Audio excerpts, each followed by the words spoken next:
नमस्कार दोस्तों। बात उन दिनों की है जब गांव तो क्या शहरों में भी लड़कियों की पढ़ाई लिखाई की तरफ कोई अधिक ध्यान नहीं देता था। उर्मिला ने अपने पिता से अक्षर ज्ञान प्राप्त कर लिया था और रामचरितमानस, दुर्गा चालीसा, सप्तशती आदि पुस्तकें बांचने लगी थी। पिता ने दहेज में झबिया, संदूक, पिटारी, पलंग आदि चीजों के साथ साथ 2-4 धार्मिक पुस्तकें भी दे दी।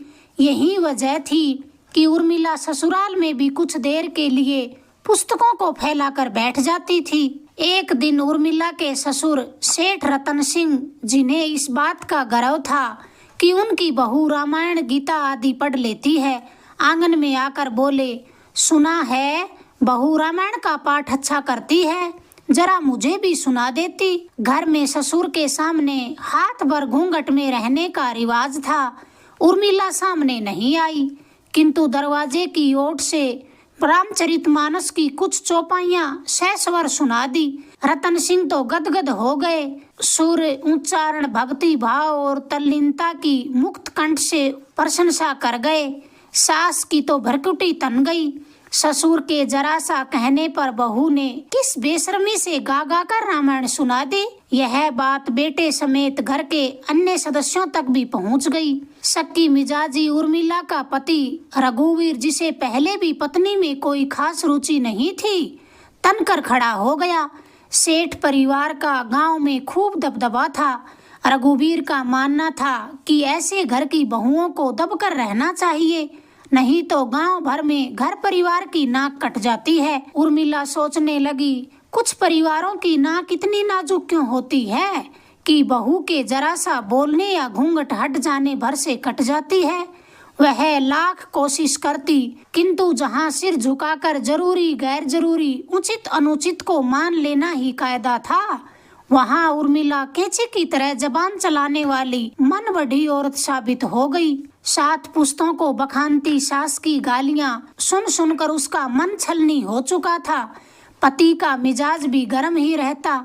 सेठ रतन सिंह का दबदबा बाहर चाहे जितना रहा हो, पर घर की 4 दीवारी के अंदर उनकी एक भी न चलती थी। इधर उर्मिला में एक अवगुण और समा गया। शादी को 5 वर्ष हो गए, किंतु वह सास को दादी नहीं बना पाई। गांव में इसके बाद आई बहुओं ने अपने अपने घरों को किलकारियों से भर दिया।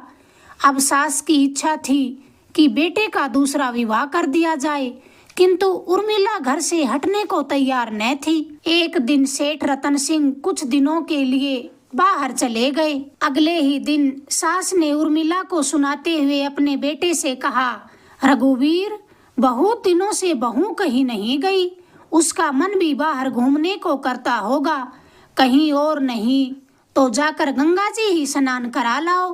माँ के कहने और बेटे के मान लेने में जो प्यार झलक रहा था, वह उर्मिला के लिए 7वें आश्चर्य से कम नहीं था।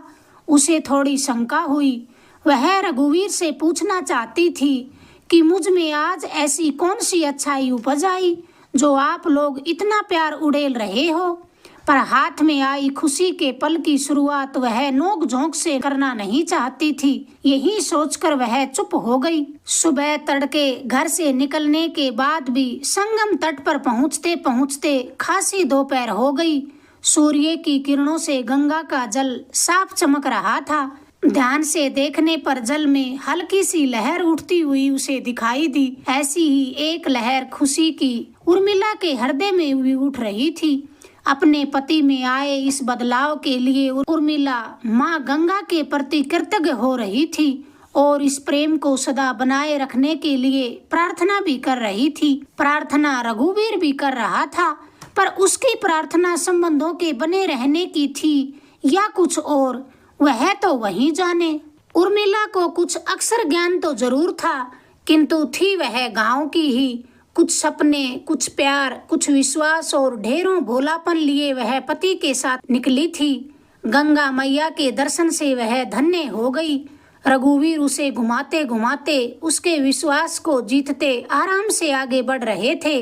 श्याम धुंधला रही थी, किंतु उन्हें कोई जल्दी न थी, और जब पति साथ में हो तो उर्मिला को श्याम होने या रात आने की चिंता ही न थी।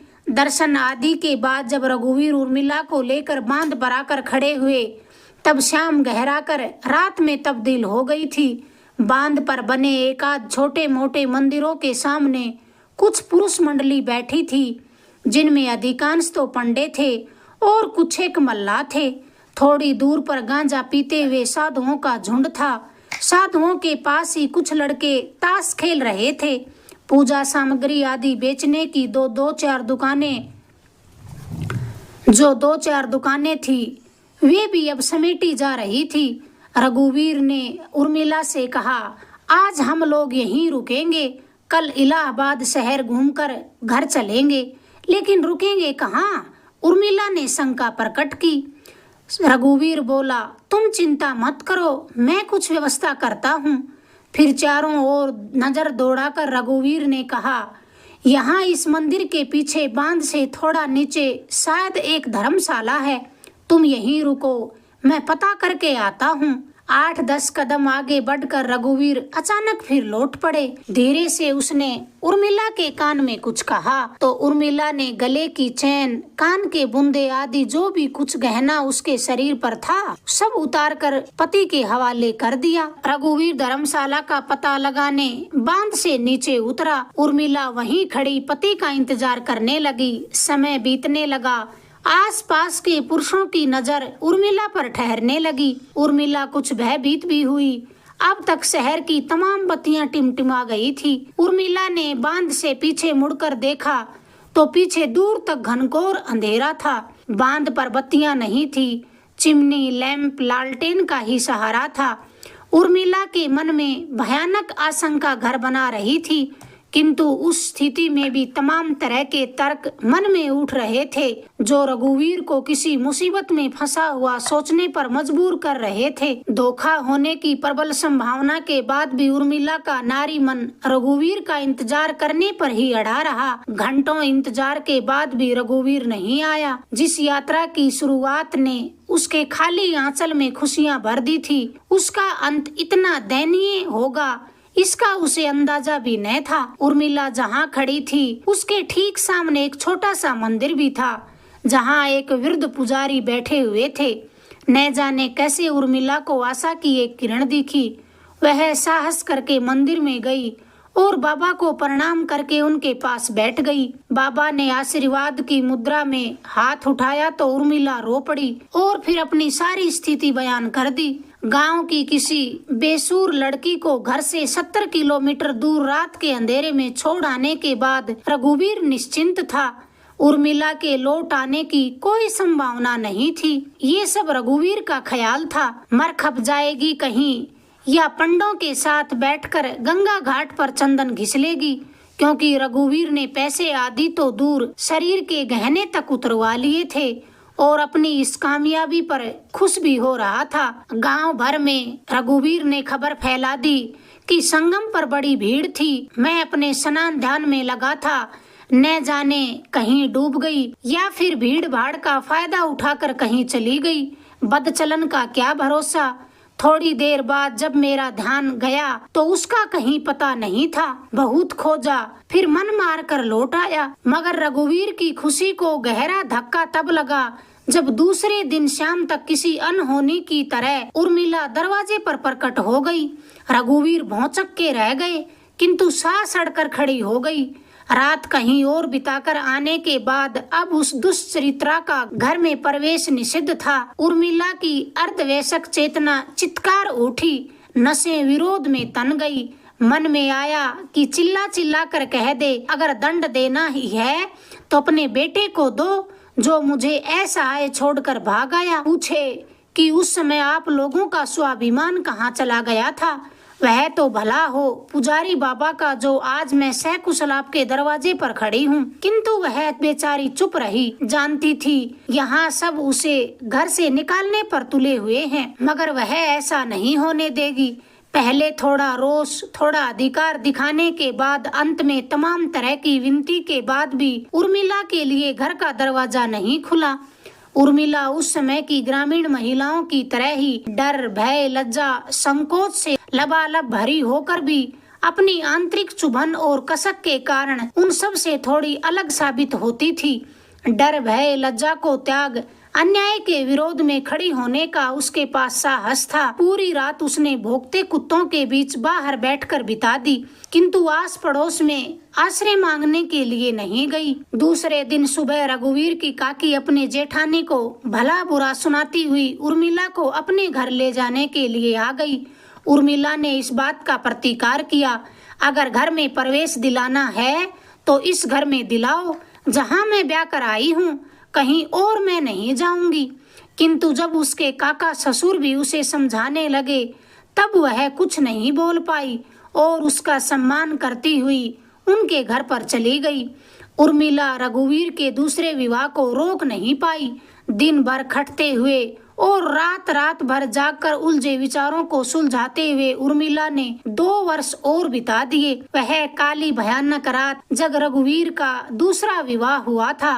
रघुवीर की सुहाग रात की बात सोचकर उर्मिला अपमान से तिलमिला जाती। उसके पिताजी भी उसे कई बार अपने घर ले जाने के लिए आए, मगर वह नहीं गई। समय बीतता गया और इस बीते समय ने उसकी तमाम इच्छाओं को निगल लिया। कई कई दिन तक वह सिर में कंघी नहीं करती, शीशा नहीं देखती, सिंदूर काजल को याद नहीं करती। अव्वल दर्जे की देहाती और दकियानूसी परंपराओं में जकड़ी महिलाओं के बीच थोड़ी सजग संवेदनशील उर्मिला पगली की उपाधि से विभूषित हो गई। कब और कैसे यह उपनाम उसके साथ चिपक गया ठीक ठीक उसे याद नहीं। अब वह बड़ों के लिए सिर्फ पगली और छोटों के लिए पगली काकी हो गई थी। घर के सामने मीठे पानी का एक कुआं था। आधा गांव उसी कुएं के सहारे अपनी प्यास बुझाता था। उर्मिला भी सुबह शाम पानी लेने कुएं पर जाती। जब कुएं पर अधिक भीड़ रहती तब वह पास ही पीपल के पेड़ के नीचे बैठ जाती। इसी बीच अगर बिहारी कुएं पर होता तो उर्मिला की बाल्टियों को भर देता। उर्मिला पानी खींचने के झंझट से बच जाती। एक दिन उर्मिला जब कुएं से पानी खींच रही थी तब बिहारी वहां पर आन पहुंचा और उसके हाथ से रस्सी लेकर खुद पानी खींचने लगा। उर्मिला ने बिहारी को देखा। उसकी आंखों में गहरा अपनापन देखकर उर्मिला के शरीर में अजीब सा रोमांच उठ पड़ा। न जाने कैसे उसकी रिक्त आंखें बोलने सी लग गई। उसे आश्चर्य हुआ कि इतने दिनों से पत्थर बना उसका दिल आज मोम की तरह क्यों पिघल रहा है। वर्षों से सदा एक ही रफ्तार में चलने वाली सांस इतनी गहरी होकर हृदय में मीठी टीस क्यों छोड़ रही है। बाल्टी भर गई थी। उर्मिला ने एक बार फिर बिहारी को देखा, बाल्टी उठाई और चुपचाप घर आ गई। अब उसका पोर पोर एक अजीब तरह की मिठास में डूब रहा था। वर्षों से कोने में बंद पड़ी उपेक्षित श्रृंगार पिटारी खुल गई तथा तेल, कंघी, बिंदी, काजल आदि निकलने लगे। काकी सास तिरछी नजर से देखकर मुस्कुरा देती। उर्मिला लज्जा से धंस जाती। श्रृंगार पिटारी को फिर से कोने में पटककर अपना रूप बिगाड़कर सपाट चेहरे में रहने की सोचती, किंतु वह जितना पीछे जाना चाहती थी हृदय में धधकती आग उसे उतना ही आगे खींचती। उर्मिला सोचती, बिहारी बाल्टी ही तो भरता है और वह उसे नजर भर देख लेती है।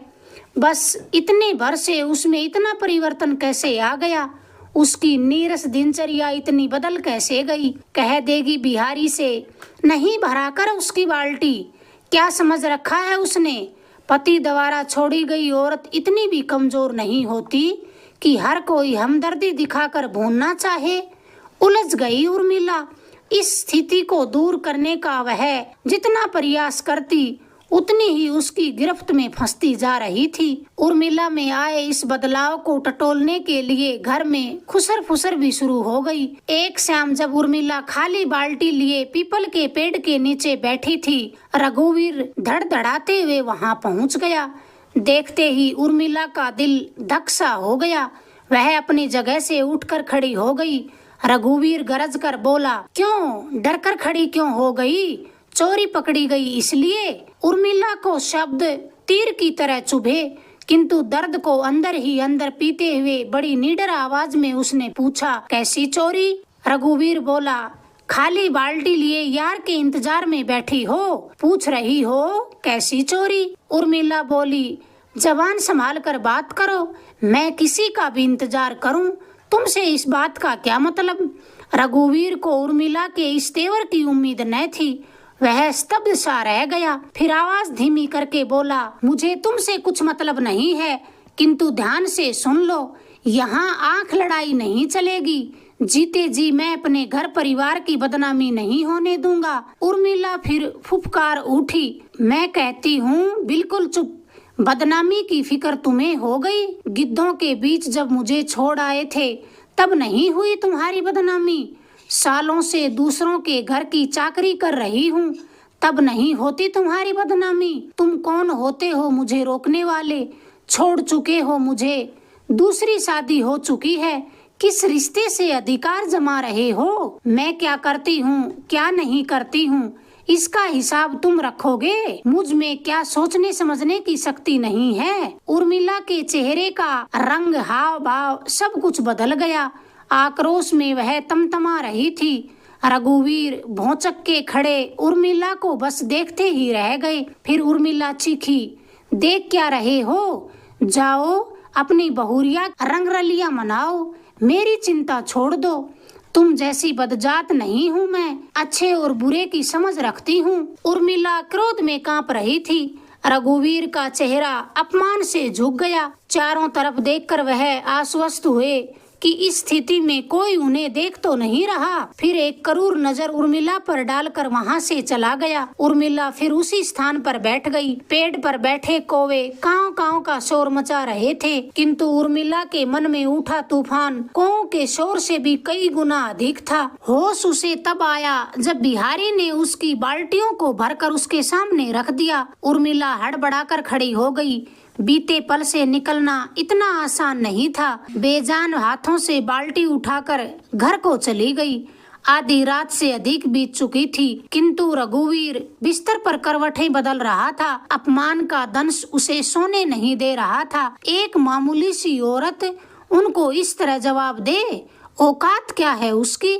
लेकिन जरा जबान तो देखो, केचे की तरह तेज। उनके सीने पर चढ़कर उनकी आंखों के सामने वह दूसरे से इश्क लड़ाएगी और रघुवीर बैठे तमाशा देखेंगे? ऐसा नहीं होगा। वातावरण में गर्मी नहीं थी, किंतु रघुवीर पसीने से लथपथ हो गए। उर्मिला ने जो विष दिया था वह उस पर चढ़ता ही जा रहा था। उधर उर्मिला उस रात बरसों बाद सुख की नींद सोई थी। एक दिन उर्मिला जब घर के कामों से निमटकर गंगी कर रही थी, तब उसकी काकी सास ने आकर बताया कि रघुवीर ने आज बिहारी को बहुत मारा। बिहारी उठ नहीं पा रहा है, लगता है उसके पैर टूट गए हैं। उर्मिला के हाथ से कंघी छूट गई। रघुवीर चुप नहीं बैठेंगे, इसका उसे अंदाजा था, किंतु उससे इस प्रकार बदला लेगा ये उसने नहीं सोचा था। 2 बाल्टी पानी भरने की ये सजा बिहारी को मिली। अब उर्मिला ने कुएं पर जाना बंद कर दिया। उड़ती खबरें ही उसके पास पहुंचती। बिहारी को अस्पताल ले जाया गया। घर वाले पुलिस थाना करना चाहते थे, किंतु बिहारी ने मना कर दिया। बिहारी का एक पैर आधा काटना पड़ा।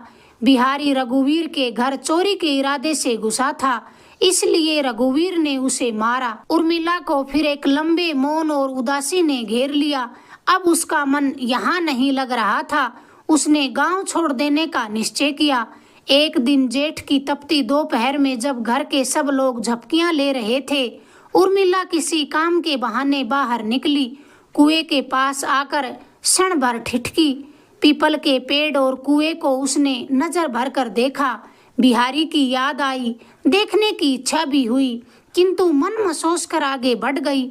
शाम तक पूरे गांव में उर्मिला के घर से गायब होने की खबर फैल गई।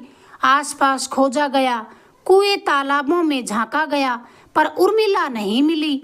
रघुवीर खुश थे। अन्य किसी को भी अधिक खोजबीन करने की जरूरत महसूस नहीं हुई। 2-4 महीने बाद कहीं से खबर आई कि उर्मिला बड़ी बहन के घर चली गई, किंतु कुछ सालों बाद खबर आई कि उर्मिला ने कुएं में छलांग लगा दी। उर्मिला सती थी। कहते हैं जीजा की नीयत ठीक नहीं थी। जान दे दी उर्मिला ने, किंतु इज्जत पर आंच नहीं आने दी। कुल बहू थी, कुल की परंपरा को उसने निभाया था। पति ने छोड़ दिया, किंतु फिर भी पतिव्रता बनी रही, अमर हो गई। देवी हो गई, जितने लोग उतनी ही बातें। पतिव्रता, देवी, अमर आदि शब्द सुन सुनकर रघुवीर को खानदान का नाम अमर कर देने की युक्ति सूझी। प्रचार शुरू हुआ कि उर्मिला रघुवीर सिंह समेत परिवार के अन्य सदस्यों के सपने में आती है। परिवार की तमाम मुसीबतें दूर हो रही हैं। रघुवीर की माँ को सौपन आया कि उर्मिला पीपल के पेड़ के नीचे वास करना चाहती है। रघुवीर सिंह तो फिर जुट गए इच्छा पूर्ति करने में। पेड़ के नीचे चबूतरा बनाना शुरू हो गया। चबूतरे पर बड़े बड़े अक्षरों में लिखवाया गया, सेठ रतन सिंह के बेटे रघुवीर सिंह की पत्नी उर्मिला देवी उर्फ पगली काकी का चबूतरा। रघुवीर ने जमाना देखा था, जानते थे लोग भूलते जल्दी हैं, उनकी करतूतें भी भुला दी जाएंगी।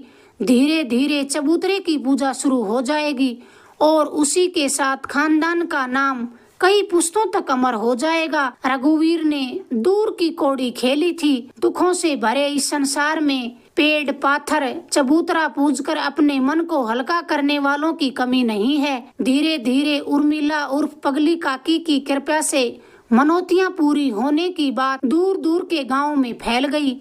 शाम होते होते चबूतरा टिमटिमाते दियों से सज जाता। जिसकी मन्नत जितनी गहरी होती, उसके दिए में उतना ही अधिक तेल भरा होता। एक सप्ताह में एक दिन वहाँ मेला भी लगने लगा। चबूतरे की साफ सफाई, नियमित पुजारी की व्यवस्था आदि सब रघुवीर अपने मन से किया करते थे। बिहारी बैसाखी के सहारे पूरे गांव में घूमता था, किंतु पीपल के पेड़ के नीचे वह कभी न आया। रघुवीर तो अमर हो रहे थे। चबूतरा बनवाकर, मेला लगवाकर पत्नी के प्रति जो समर्पण भाव दिखाया था, गांव में उसकी भूरी भूरी प्रशंसा हो रही थी। अपने जीवन काल में कुछ भी न कर पाने वाली उर्मिला उर्फ पगली काकी की शक्ति दिन प्रतिदिन बढ़ रही थी। अब तो रघुवीर सिंह को भी दुनिया छोड़े 60-70 साल हो गए, किंतु चबूतरा आज भी जगमगा रहा है और उसके खानदान का दबदबा भी कायम है। अगर आपको ये कहानी पसंद आई, प्लीज चैनल को लाइक करें, शेयर करें, सब्सक्राइब करें। धन्यवाद दोस्तों।